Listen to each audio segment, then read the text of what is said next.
Hello everyone, welcome to Endless Knowledge. இந்த வீடியோல எக்ஸல்ல multiple ஷீட்ஸ்ல இருக்கக்கூடிய டேட்டாவை சிங்கிள் ஷீட்டுக்கு எப்படி கம்பைன் பண்ணி கொண்டு வரலாம். அது மட்டும் இல்லாம கம்பைன் பண்ணதுக்கு அப்புறம் ஒரு ஷீட்ல இருக்கக்கூடிய டேட்டா அப்டேட் ஆச்சுன்னா ஆட்டோமேட்டிக்கா கம்பைன்டு ஷீட்டும் எப்படி அப்டேட் ஆகணும் இதை தான் நம்ம பார்க்க போறோம். ஸோ இந்த வீடியோவில் உள்ள கண்டென்ட் எல்லாமே புரியுதுன்னா மறக்காம லைக் பண்ணுங்க. அண்ட் அதை விட ரொம்ப முக்கியம், இதை பத்தி தெரியாதவங்களுக்கு கண்டிப்பாக ஷேர் பண்ணி விடுங்க. பார்த்துக்கிட்டு இருக்கிற நீங்களும் சேனலை சப்ஸ்கிரைப் பண்ணி நோட்டிஃபிகேஷனை ஆல்ல செட் பண்ணிக்கோங்க.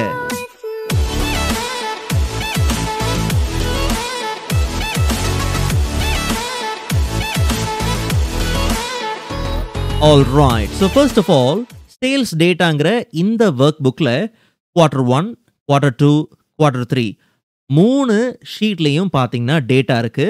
இந்த மூணு ஷீட்ல இருக்கக்கூடிய டேட்டாவையும் கம்பைன் பண்ணி சம்மரிங்கிற ஷீட்டுக்கு கொண்டு வரணும். ரெண்டு விஷயத்த ஆரம்பத்திலே சொல்லிடுறேன். இந்த வீடியோ டேட்டாவை கம்பைன் பண்றதை ஃபோக்கஸ் பண்ணியே இருக்கிறதுனால இந்த மூணு ஷீட்ல இருக்கக்கூடிய டேட்டால எந்த சேஞ்சஸும் இல்லை. சேம் டேட்டா தான் மூணு ஷீட்லையும் இருக்கு. ரெண்டாவது, மூணு ஷீட்லையுமே டேட்டா A2ங்கிற செல்லில் ஆரம்பிச்சு G46ங்கிற செல்லில் பார்த்தீங்கன்னா முடியுது.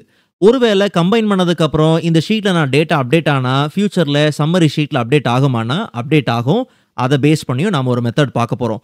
ஸோ ஃபர்ஸ்ட் ஃபார்முலா பேஸ் பண்ணி ஒரு மெத்தடை பார்த்துடலாம். ரெண்டாவது பார்க்கக்கூடிய மெத்தட் இன்னுமே பார்த்தீங்கன்னா எஃபெக்டிவா இருக்கும். சரி, நல்லா கவனிங்க.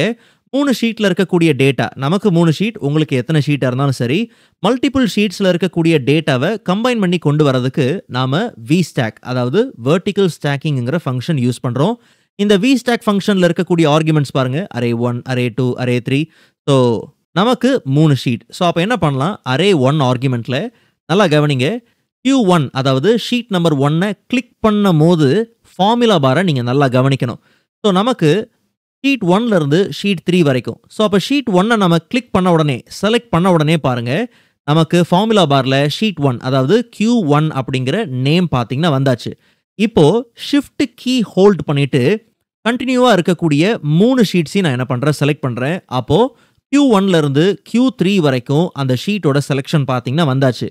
இதுக்கப்புறம் ஃபார்முலா பார்ல நம்ம மென்ஷன் பண்ண வேண்டியது A2ல இருந்து G46 வரைக்கும் நமக்கு எக்ஸ்ட்ராக்ட் பண்ணி கொண்டு வந்தா போதும். ஜஸ்ட் பிராக்கெட்டை க்ளோஸ் பண்ணிட்டு என்டர் கொடுத்தோம்னா சம்மரி ஷீட்ல கரெக்டாக பாருங்க, நமக்கு மூணு ஷீட்ல இருந்து A2ல இருந்து G46 வரைக்கும் எல்லாமே பார்த்தீங்கன்னா பக்காவா நமக்கு வெர்டிகலா ஸ்டாக் பண்ணி நமக்கு வந்தாச்சு. அப்போ சிம்பிளா மல்டிபிள் ஷீட்ஸ்ல இருக்கக்கூடிய டேட்டாவை நீங்க கம்பைன் பண்ணணும்னா VStack ஃபங்க்ஷன் தாராளமா யூஸ் பண்ணலாம். ஆனா இங்க இருக்கக்கூடிய ஒரு பெரிய டிராபேக், இந்த ஷீட்ல, அதாவது நீங்க கம்பைன் பண்ண ஏதோ ஒரு ஷீட்ல, அதாவது ஷீட் 1, ஷீட் 2, ஷீட் 3 ஏதோ ஒரு ஷீட்ல நீங்க எக்ஸ்ட்ரா டேட்டா ஆட் பண்றீங்கன்னு வச்சுப்போம். ஃபார் எக்ஸாம்பிள் எக்ஸ்ட்ரா 2 டேட்டா பார்த்தீங்கன்னா ஆட் பண்ணியிருக்கிறேன். இங்கே ஆட் பண்ணதுனால சம்மரி ஷீட்டில் ஆட் ஆயிருச்சா, கம்பைன்டு ஷீட்டில் ஆட் ஆயிருச்சான்னு கவனித்து பார்த்தோம்னா கரெக்டாக அதே 45 வரைக்கும் தான் இருக்கே தவிர எக்ஸ்ட்ரா பார்த்தீங்கன்னா ஆட் ஆகவே இல்லை. ஸோ அப்போது ஃப்யூச்சரில் நான் என்ன வேணாலும் ஆட் பண்ணுவேன், இங்கே அந்த சேஞ்சஸ் நடந்துக்கிட்டே தான் இருக்கணும் அப்படிங்கிற பட்சத்தில் அப்போ நம்ம யூஸ் பண்ண வேண்டியது பவர் குவெரி என்ன பண்ணலாம், யூஸ் பண்ணலாம். நல்லா கவனிக்கணும், ரொம்ப சிம்பிள். ஜஸ்ட் நம்ம டேட்டா டேப்குள்ளே போகலாம். அங்கே கெட் அண்ட் ட்ரான்ஸ்ஃபார்ம் டேட்டா குரூப்பில் கெட் டேட்டாங்கிற கமாண்டுக்குள்ளே போய் பார்த்தோம்னா அந்த ட்ராப் டவுனில் ஃப்ரம் ஃபைல், அதில் from Excel workbook click பண்ண உடனே நமக்கு இந்த இம்போர்ட் டேட்டா டயலாக் பாக்ஸ் பார்த்தீங்கன்னா ஓப்பன் ஆகும். ஸோ நாம் ஓப்பனில் வச்சிருக்கிற அதே டேட்டா தான், சேல்ஸ் டேட்டாங்கிற இந்த ஒர்க் புக்கை நாம் செலக்ட் பண்ணி இம்போர்ட் கொடுக்கலாம். நேவிகேட்டர் டயலாக் பாக்ஸ் பார்த்தீங்கன்னா வந்தாச்சு. ஸோ நம்மளுடைய ஒர்க் புக்கில் Q1, Q2, Q3 மூணு ஷீட்டில் இருக்கக்கூடிய டேட்டாவை தான் கம்பைன் பண்ணணும். ஸோ மேலே செலக்ட் மல்டிபிள் ஐட்டம்ஸுங்கிறத எனேபிள் பண்ணிவிட்டு மல்டிபிள் ஷீட்ஸை நாம் செலக்ட் பண்ணிக்கலாம். செலக்ட் பண்ணிவிட்டு டைரெக்டாக லோட் பண்ண வேண்டாம், அதுக்கு பதிலாக ட்ரான்ஸ்ஃபார்ம் டேட்டாக்குள்ளே போயிடலாம். இங்கே நம்ம எந்த சேஞ்சஸும் டேட்டாவுக்கு நம்ம பண்ண போகிறதில்ல.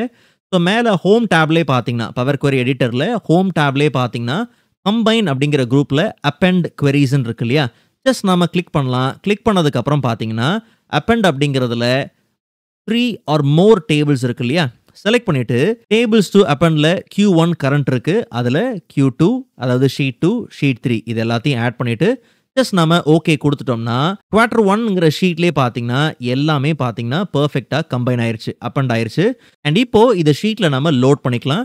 ஸோ ரொம்ப சிம்பிள், மேலே போய் பார்த்தோம்னா க்ளோஸ் அண்ட் லோட் இருக்கு இல்லையா, close and load to load பண்ண போற டேட்டா நமக்கு என்ன மாதிரியான வியூல வேணும்? டேபிளா, பிவட் டேபிள் ரிப்போர்ட்டா, சார்ட்டா, இல்ல ஒன்லி கனெக்ஷனா எப்படி வேணும்ன்றத நம்ம குடுத்துக்கலாம். நமக்கு டேபிளா தான் பார்த்தீங்கன்னா தேவை. நியூ வொர்க் ஷீட்ல பார்த்தீங்கன்னா தேவை. ஜஸ்ட் நாம ஓகே குடுத்துறலாம். ஸோ குடுத்ததுக்கு அப்புறம் பார்த்தீங்கன்னா, Q3, Q2, Q1 எல்லாமே தான் பார்த்தீங்கன்னா வரும்.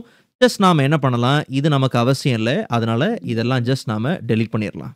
ஷீட்ஸ டெலீட் பண்றதுனால எந்த பிரச்சனையும் கிடையாது. குவெரீஸ் நமக்கு பெர்ஃபெக்ட்டா இருக்குது. தேவைன்னா நாம லோட் பண்ணிக்கலாம். ஃபார் எக்ஸாம்பிள் ஷீட் 2 ஓட டேட்டா உங்களுக்கு வேணும் லோட் பண்ணணுங்கிற பட்சத்தில ரைட் கிளிக் பண்ணீங்கன்னா சேம் லோட் டூ ஆப்ஷன் இருக்குது.